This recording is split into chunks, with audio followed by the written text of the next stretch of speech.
Growth point mathematics क्लासेसमध्ये आपलं स्वागत आहे आणि मी परसी सर. तर आज आपण बघणार आहोत CBSE 10th क्लासचा पहिला चॅप्टर जो रिअल नंबर आहे त्याच्यामध्ये इंटरस्टेट थेरममध्येच आपण काय करणार आहोत सोल्युशन करणार आहोत. ओके, तर आपण पहिले थेरम समजून घेऊ. बघा, पी हा प्राईम नंबर आहे.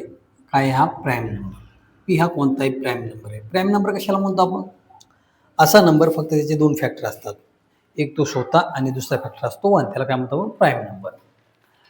आणि हा जो दिलाय हा प्राईम नंबर ए स्क्वेअरला काय करतो? डिव्हाइड करतो. ए स्क्वेअरला काय करतो? डिव्हाइड.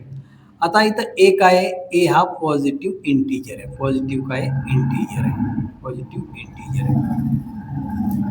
तर क्वेश्चन सांगतो, जर का पी हा प्राईम नंबर ए स्क्वेअरला डिव्हाइड करतो तर पी हा प्राईम नंबर ए ला पण काय करेल? डिव्हाइड करेल. ए ला पण काय करेल? डिव्हाइड करेल. हे काय करायचं आपल्याला? प्रूफ करायचं. ओके, तर चला आपण काय करूया? प्रूफ बघू. ओके, आता ए काय? एक इंटीजर आहे. मग आपण एक इंटीजर घेतला. ए काय? आपला इंटीजर घेतला ए. आणि कोणताही नंबर काय करू शकतो आपण? प्राईम फॅक्टरच्या प्रोडक्टमध्ये लिहू शकतो. म्हणजे सर समजलं नाही. सपोज मी 15 नंबर घेतला, 15 नंबर घेतला तर याला कसं लिहू? 3 × 5 लिहू शकतो. 3 पण काय? प्राईम नंबर आणि 5 पण काय? Prime number. प्रत्येक नंबर अशा प्रकारे आपण लिहू शकतो. ओके, मग ए हा एक कंपोजिट नंबर आहे आणि हा इंटीजर आहे. कंपोजिट किंवा कोणताही नंबर असेल पण इंटीजर आहे, तर याला पण आपण प्राईम फॅक्टरमध्ये लिहू शकतो. मग मी काय केला? P1 सपोज पहिला फॅक्टर आहे, मल्टिप्लाय P2 सपोज दुसरा फॅक्टर आहे, असाच Pn शेवटचा फॅक्टर आहे. ओके, सपोज आपण काय केला? हा 15 घेतला. Okay, A is equal to suppose 50 घेतला. आता आपण काय केला? एचा स्क्वेअर केला. एचा स्क्वेअर केला.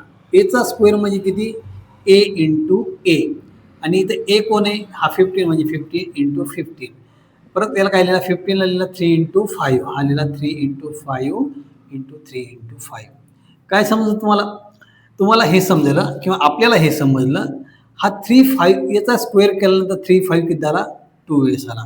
म्हणजे एखाद्या नंबरचा आपण जेव्हा स्क्वेअर करतो तेव्हा त्याच्या फॅक्टरमध्ये कुठलाही बदल होत नाही. फॅक्टर वाढतील पण फॅक्टर चेंज होणार नाही. ओके, मग आपण काय करतो? आपण ए स्क्वेअर हा जो ए त्याचा काय करतो? स्क्वेअर करतो. एचा काय स्क्वेअर करतो?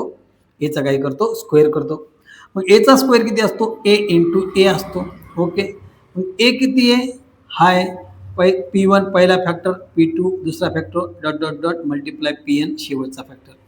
परत ए मल्टिप्लायमध्ये मग P1 पहिला फॅक्टर, P2 दुसरा factor, multiply dot dot dot Pn हा शेवटचा फॅक्टर. आणि आपल्याला काय म्हणतो? पी काय दिला आपल्याला? Prime number. काय दिला? Prime number. आणि कशाला डिवाइड करतो? एच्या स्क्वेअरला डिवाइड करतो. म्हणजे पी हा याला डिवाइड करतो. आता एक लक्षात ठेवा, पी हा काय? प्राईम नंबर आहे. आणि हा ए स्क्वेअरचे जे फॅक्टर पाडले ते पण काय? Prime number. एचे फॅक्टर पाडले ते पण काय? Prime number. आणि ए स्क्वेअर केल्यानंतर एचे फॅक्टर चेंज होत नाही, तिथं आपण बघितलं. ओके, म्हणजे हा पी काय? प्राईम नंबर आहे. आणि पी प्राईम नंबर आहे, हे पूर्ण प्राईम नंबर आहे. म्हणजे पी काय असला पाहिजे? पी हा ए स्क्वेअरचा काय असला पाहिजे? फॅक्टर असला पाहिजे. काय असला पाहिजे? ए स्क्वेअरचा काय असला पाहिजे? फॅक्टर. पण ए स्क्वेअरचे फॅक्टर आणि एचे फॅक्टर काय? सेम.